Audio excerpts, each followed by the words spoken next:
여러분 안녕하십니까? 이 시간 진행의 남연희 교수입니다. 최근 사회적 거리두기 단계가 강화되고 코로나19 확진자가 증가함에 따라 원격 수업으로 전환하는 대학들이 늘고 있습니다. 코로나19 감염 추이와 정부 정책에 따른 지역 대학의 대응 모습을 살펴보기 위해 오늘 집중 토론에서는 포스트 코로나와 지역 대학, 혁신으로 넘어서는 지리적 제약 이란 주제를 가지고 토론하겠습니다.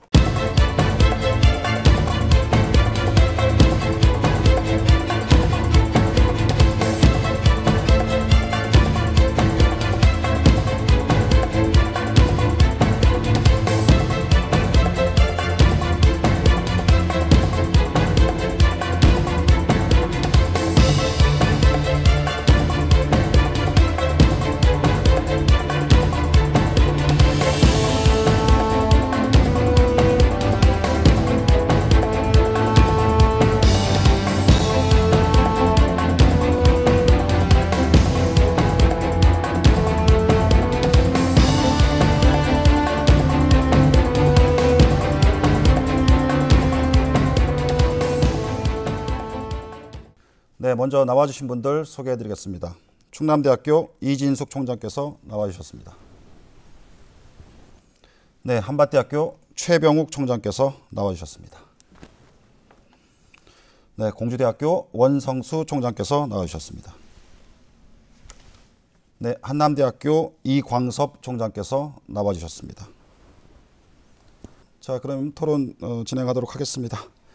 네, 종강 직후 코로나19 확산이 누그러지면서 대학별로 2학기 대면 강의를 예고했지만 코로나19 재확산세에 따라 다시 비대면 강의로 전환하는 추세입니다. 현재 대학의 2학기 모습은 어떤지, 그리고 1학기와 2학기 비대면 강의 모습의 차이가 있는지 함께 말씀 들어보겠습니다. 네, 이진숙 총장님부터 말씀 부탁드리겠습니다. 네. 최 총장님. 네. 예, 상황이 비슷하죠. 1학기에는 우리가 예기치 않은 비대면 수업을 한 거였고, 이번에도 사실은 7월, 8월 초까지만 해도 좀 상황이 좋아져서 조금이나마 좀 제한적으로 대면 수업이 확대될 수 있으리라고 생각을 했는데, 그게 지금 이제 8월 중순 이후로 급작스럽게 악화되면서 더 어려워져서 대부분의 대학이 아마 비대면으로 지금 하고는 있을 겁니다. 다만 그래도 1학기에 비해서 교수님들이 조금은 더 준비되어 있고 대학 자체도 좀 교수님들을 좀 원격 교육을 지원해주는 그런 노력들을 많이 하고 있어서 전보다는 조금 더 차분하게 수업이 진행되고 있지 않나 그렇게 생각합니다. 네, 원 총장님, 공주대학교는 어떻습니까? 1학기에 비해서는 2학기가 조금은 익숙해진 것 같습니다만 올해 초에 하루아침에 비대면 강의로 전하는데 많은 어려움이 있었습니다. 1학기 때 어떤 이런 노력을, 어떤 어려움을 극복하기 위해서 노력하셨는지 좀 듣고 싶고요. 또한 이제 총장님께서의 역할도 다소 변화는 있을 것 같습니다. 안전한 교육을 또 챙겨야 하는 그런 역할도 있을 것이고요. 그래서 함께 말씀 들어보도록 하겠습니다. 이번엔 최병욱 총장님부터. 네. 예, 그렇죠. 우리 아까 회의 시작하기 전에 내 총장님이 모여서 우리 코로나 총장이라는 말을 했는데요. 사실 예상치 않은 미션이 생긴 부분이 있죠.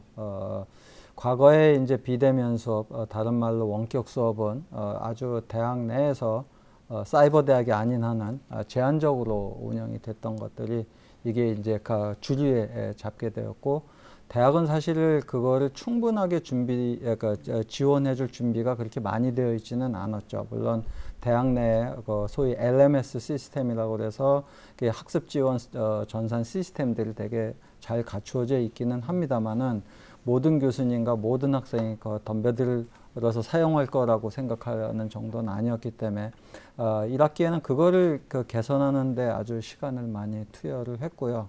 그러면서 이제 차츰 이제 코로나 안전 이런 거에 되게 신경을 많이 또 써서 강의실 혁신이라든지 또 건물의 안전, 그다음에 하여튼 우리 대학 내에서 어떤 문제가 발생하지 않게 하는 그런 점에 되게 최대한 신경을 쓰고 있는 코로나 TFT 팀장 역할을 제일 많이 하고 있습니다. 예.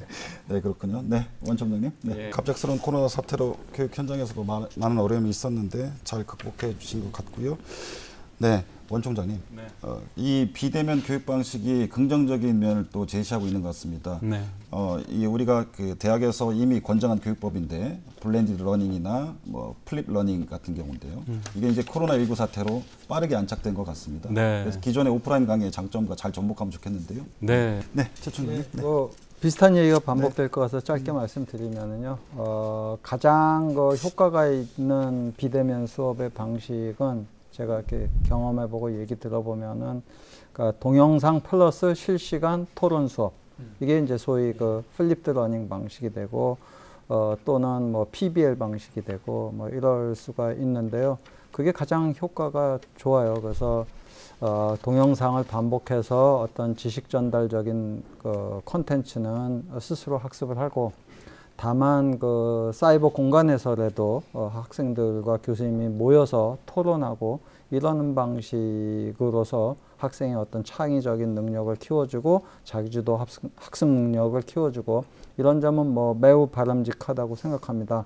다만 이게 이제 과거의 오프라인 수업은 강의실에서 빠르게 학생과 교수가 교감할 수 있었는데, 그런 점에서 조금 한계가 있을 수 있지만, 어쩌면은 그런데 이 온라인의 그 IT 기술 이런 거를 활용한다면 오프라인의 그 오히려 에서 경험할 수 없는 더 다양한 방식의 그 기법들이 적용될 수 있기 때문에 플립 러닝 또는 PBL 이런 방식의 그 수업들이 정착되는데 오히려 더 좋은 계기일 수도 있지 않나. 대표적인 게 이제 미네르바 대학이 미네르바 스쿨이 한 12명의 학생만 가지고 계속 토론만 하거든요, 수업을.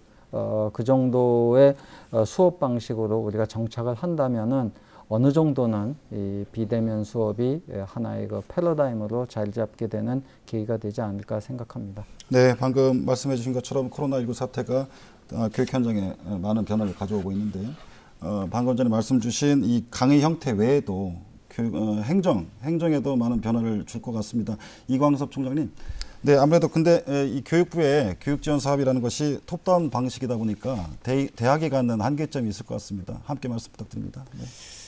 예. 학교 행정에는 어떤 변화가 있습니까? 네. 행정하는 직원 선생님들 같은 경우에도 일종의 그 대면에만 익숙해 있었고, 그렇기 때문에 또 그런데 막상 이제는 현장을 갈 수 없다든지 이런 문제들이 발생을 하죠. 그래서 한동안은 또 재택근무도 거의 부분적으로는 조금 해야 되는 이런 상황이었습니다만은, 근본적인 이제 생각은 행정이 그러면은 우리 학생들이 학교에 하나도 없는데 어떻게 이거를 서비스를 할 것이냐, 이런 점에서 좀 고민하는 새로운 계기가 됐고요. 뭐 완벽한 답이 아직 찾아진 상태는 아닙니다만은 이제 그런 것이 예산 투입과 을 통해서 새롭게 조금 극복돼야 될 거고, 역시 좀 깨달았다면 어쩌면은 원래 알고 있어야 되는 겁니다만 학생이 이렇게 중요한 존재구나 라는 것을 아마 그 교수님뿐만이 아니고 직원 선생님들까지도 깨닫는 그런 계기가 되었을 거고, 그래서 학생들의 어떤 그 미래에서의 성공 이런 거를 위한 그 우리가 그 좀 그림을 잘 그려줘야 되는 이런 일을 정말로 본격적으로 더 잘 해야 되겠다는 거고요. 이 정부 재정 지원 사업은 뭐 아까 말씀하신 거에 전 전적으로 동의합니다. 자율성을 가지고 운영이 돼야 되고, 특히 요즘 같이 그 뭐랄까요, 예측되지 않는 변수들이 너무 많을 때는 거기에 예산을 투입을 갑자기 해야 되잖아요. 그런데 돈이 있어도 사업 목적에 맞지 않아서 코로나 방역에 예를 들어서 사용할 수 없거나 이런 점은 조금 사실은 어불성설이죠. 조금은 정부가 대학을 조금 믿고 맡겨줬으면 하는 그런 생각이 듭니다. 네, 네, 원 총장님. 네. 앞에서 네, 한밭대학교 같은 경우는 지금 어떤 변화가 있습니까?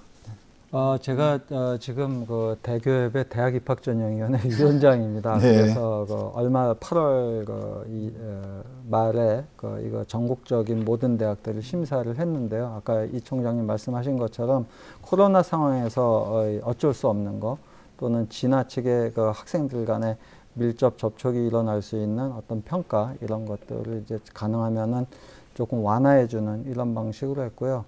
한밭대학교 같은 경우에는 사실은 우리는 예체능계가 그렇게 많은 편은 아닌데 디자인 계열의 어떤 실기고사 이럴 때 학생이 지나치게 많이 몰리면 감당할 수가 없어서 학생부 중심으로 서류 전형에서 다 5배수만 우선 선발을 하고요. 원래는 그게 없었습니다. 네. 그래서 이제 좀 이렇게 실기 대상 인원을 조금 줄이는 이런 방식을 선택을 했고요. 그 다음에 이제 일부 학생부 종합 전형에서 이제 면접고사가 있습니다.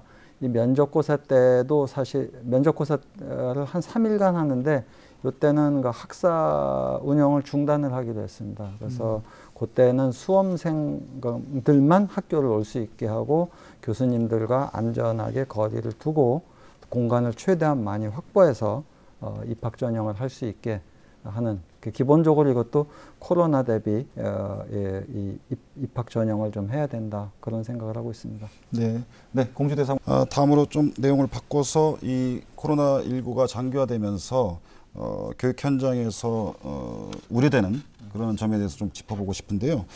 최 총장님, 이 코로나19 장기화로 인해서 대학 내 비대면 강의가 계속될 예정입니다. 네. 지난 1학기에 겪었던 부작용에 대한 우려가 커지고 있는데요. 네. 우선 강의 질 저하에 따른 학습권 침해 문제를 우려하고 있습니다. 네. 이에 대한 방안에 대해서 좀 말씀 부탁드리겠습니다.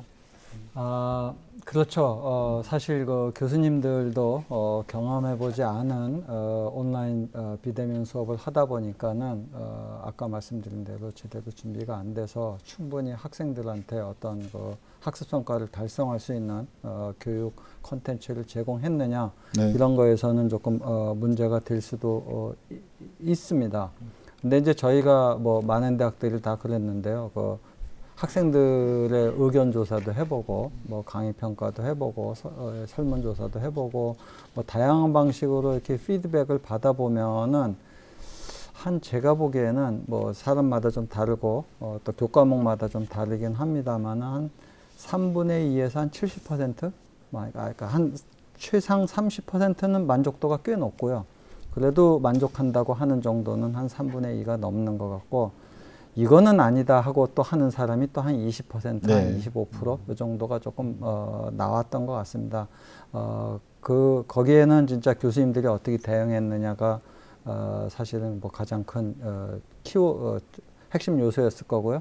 또 하나는 학생들 또한 이 비대면 수업에 얼마나 좀 제대로 좀 참여를 했느냐, 그랬죠. 그래서 학습이 나름대로는 그러니까는 뭐 엉망이었다 이런 평가를 할 상황은 아닙니다만은 그럼에도 불구하고 특히 그 실험 실습이라든지 손해를 봤다고 생각할 수 있는 그런 수업이 없지 않아 있었던 것은 저희가 조금 인정은 해야 될 겁니다. 다만 이것이 장기화되는 상황에서 상당히 많이 이번 학기만 해도 저는 좀 극복되지 않을까 그런 생각을 하고 있고요. 또 교수님들한테는 저희 같은 경우에 개강 전에 0주차에 거의 모든 교수님을 대상으로 해서 온라인 하루 종일 교수법 오리엔테이션을 좀 했습니다.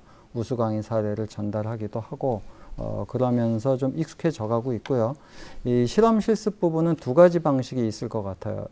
뭐 제일 좋은 거는 뭐 가상 실험 이런 이제 콘텐츠를 개발하는 것도 저희가 네. 해야 될 일이고요. 그 다음에 당장은 모든 학생이 다 오지는 못하더라도 부분적으로 소규모의 데모 실험이라고 할 수 있죠. 이런 식의 경험들을 조금 하게 하고 그 경험을 공유하게 함으로써 어느 정도는 조금 해결해 나가야 될 거고요. 그런 방식으로 좀 저희 대응하고 있습니다.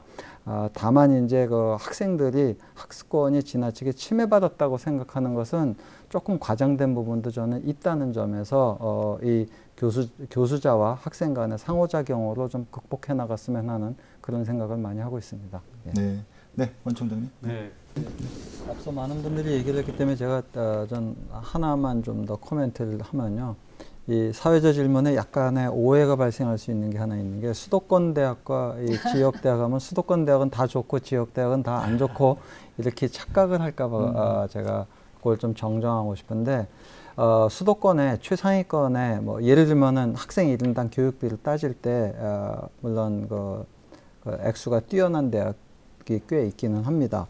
그러나 그 몇몇 대학을 빼고 나면은 1인당 교육비나 이런 관점에서 볼 때 특히 대전 지역이나 이 충청권의 대학들의 교육 인프라가 사실은 결코 떨어지지는 않는다고 저는 생각을 합니다. 오히려 수도권에 뭐 중위권 이하의 대학들이 더욱더 문제가 있으면 있지, 그런 점 좀 말씀드리고 싶고요. 실제로 뭐 앞서 말씀드린 다른 총장님들 말과 같이 우리 한밭대학교도 나름대로 이제는 원격 교육 어떤 지원이나 그 인프라가 점점 잘 갖춰져 가고 있다고 생각을 합니다. 그런 점에서 물론 우리가 뭐 영화를 찍듯이 무슨 이렇게 상업적인 동영상 강의처럼 그런 제작에 이르기에는 조금 한계가 있을지 모르지만, 저는 이 뭐 화질이 또는 뭐 음성이 최고로 좋아야만 좋은 강의라는 그런 것보다는 앞서 많은 분들이 얘기했지만 교수자와 학생 간의 상호작용이 잘 만들어지는 그런 진짜 보이지 않는 인프라를 만들어가는 게 대학이 진짜로 해야 될 일이 아닌가, 그런 생각을 해봤습니다. 네, 말씀 잘 들었습니다. 네, 조금 민감한 사안이긴 합니다만 학생들의 등록금 반환 요구에 대한 그 문제를 좀 짚어보고 싶은데요. 전국 대학 학생회 네트워크가 8월 중순에 전국 대학생을 대상으로 설문조사를 했는데요. 전체의 93.7%가 2학기에도 비대면 수업 중심이라면 등록금을 다시 책정해야 한다라고 답을 했습니다. 등록금 감면이 필요한 이유로는 대면 수업을 기준으로 책정된 등록금을 받아들이기 힘들다라는 의견이 70.4%였는데요. 이 학생들과의 등록금 갈등 문제 해결을 위해서 각 대학에서 어떤 노력을 하고 계신지 좀 들어보도록 하겠습니다. 이번에는 이거 네, 최병욱 총장님. 네. 뭐 이진숙 총장님 지금 말씀하신 거를 전적으로 공감하고 또 실제로 상황이 그렇습니다. 우리 대학도 아마 아직 뭐 회계년도가 끝난 건 아닙니다만은 뭐 코로나 상태에서 학교가 돈을 좀 절약했다 이렇게 할 수 있는 거는 아마 뭐 해외 출장 못 가고 뭐 또 학생들도 못 보내고 그렇게 해서 얻어지는 돈, 그다음에 뭐 강의실에 불 안 켰으니까는 형광등 전기료 조금 아껴졌을까, 그런 정도이고요. 거꾸로 손실은 뭐 이루 말할 수가 없죠. 뭐 저희도 기숙사라든지 뭐 학생 식당이라든지 각종 비학위 과정 이런 프로그램들의 운영에 매우 어려움이 많고, 당연히 또 코로나19에 의한 이 원격 교육 준비에도 투자가 많이 되었기 때문에 사실은 아마 대조표를 따지면은 손실이 조금 더 훨씬 많을 상황입니다. 그리고 이제 이런 관점에서 또 한번 논의를 해야 되는 게 대학이 등록금만 가지고 운영하지는 않습니다. 그죠? 그러니까 대부분의 대학의 1인당 교육비를 따져봐도 등록금보다 훨씬 많습니다. 그런 점에서 학생들의 상실감은 좀 이해는 하지만은 내가 이 상황이기 때문에 등록금을 얼마를 꼭 좀 보존받아야 되겠다, 이거는 좀 아니지 않는가. 다만 이제 캠퍼스의 좀 낭만 생활 뭐 이런 것들이 사실은 지금 안 되죠. 그 부분은 저도 안타깝고 아쉽고, 그런데 이거는 사회적인 이 코로나의 어떤 특수성 이런 거를 조금 감안해서 전 국민이, 어쩌면은 전 세계가 이 상황을 좀 이해해 줘야지 대학을 어떤 코너로 몰아버리면은 참 어려운 입장에 처하게 될 수밖에 없습니다. 네, 원 총장님, 좀 잘 들었습니다. 네, 시청자 여러분과 함께하고 있는 집중토론, 지금 이 시간 포스트 코로나와 지역대학, 혁신으로 넘어서는 지리적 제약, 이란 주제로 토론 나누고 있습니다.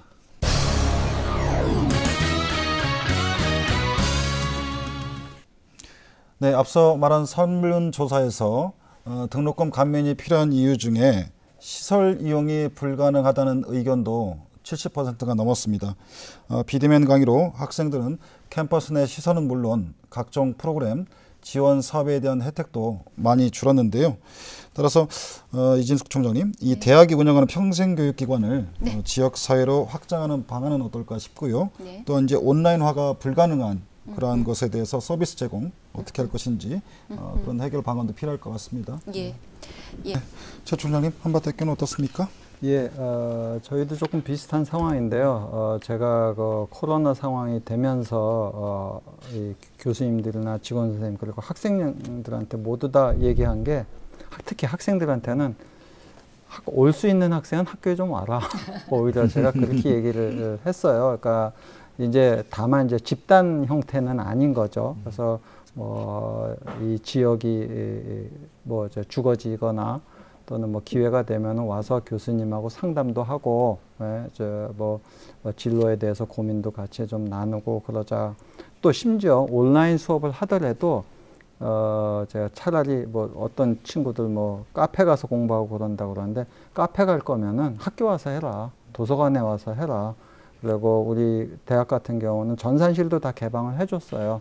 사용자가 다만 오히려 많지 않았다는 네. 그런 부분이 있었고, 도서관도 이렇게 어떤 이렇게 일정한 거리두기를 해가면서 오픈해줘 갖고 학생들이 좀 사용할 수 있게 했고요. 다만 좀 제한 사항은 있죠. 안전 관리는 해야 되니까.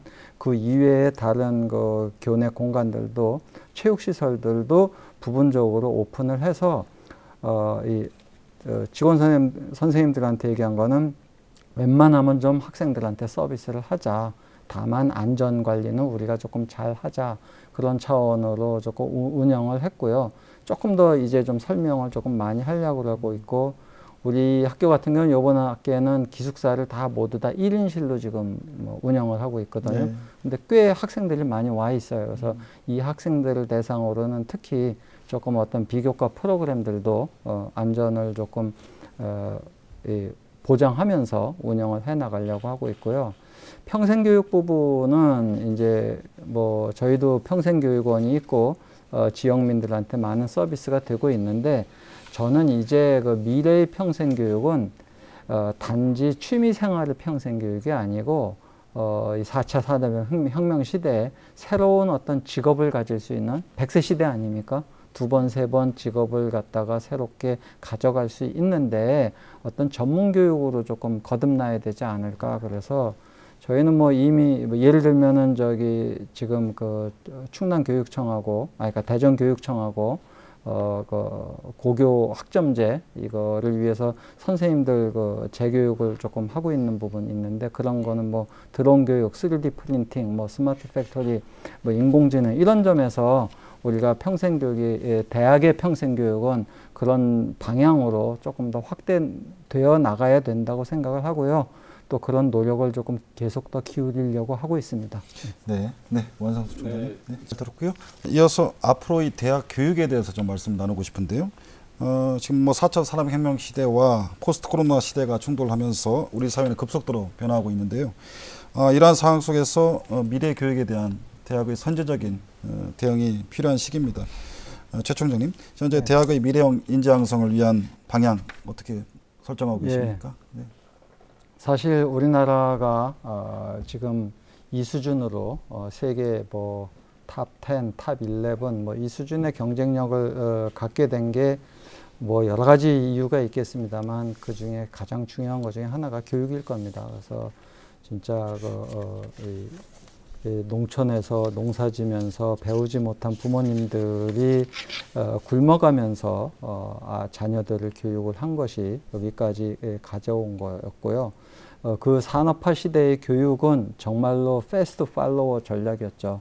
우리보다 조금 더 잘난 사람이 있으면은 어떻게든지 쫓아가겠다는 근면과 성실, 그거 하나로 가능했습니다.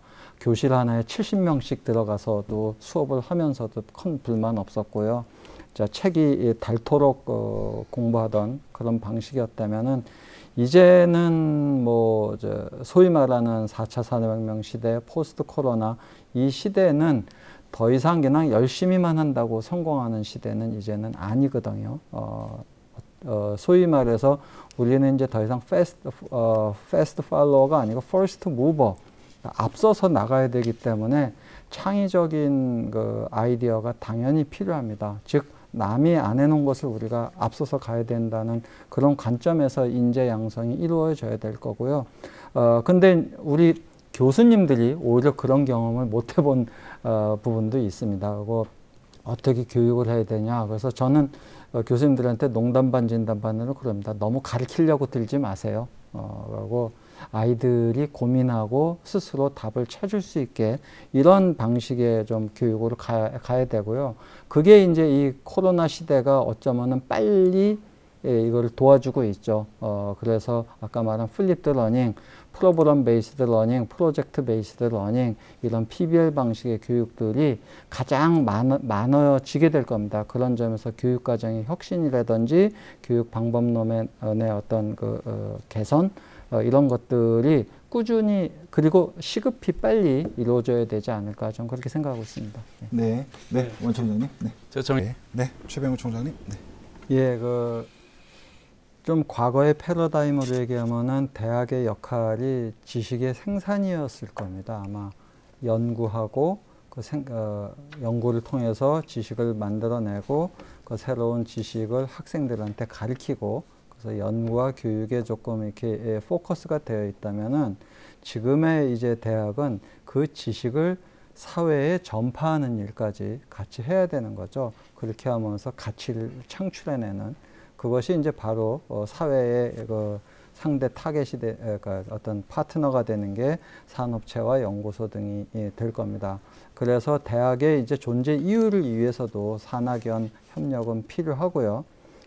제가 총장이 취임하면서 우리 대학의 비전을 미래 가치를 창출하는 글로컬 산학일체 혁신대학이라고 붙였는데요. 좀 이름이 깁니다만은 여기서 가장 중요한 키워드는 산학협력은 우리 학교에 한 20년 넘은 핵심 키워드로서 자리를 잡고 있기에 제가 앞에 수식어로서 가치 창출이라는 말을 갖다가 놓았습니다. 무슨 얘기냐면은 아까 말씀한 것처럼 생산되는 지식이 거기에 머물러서는 안 되고 뭔가를 만들어내야 되는 거죠.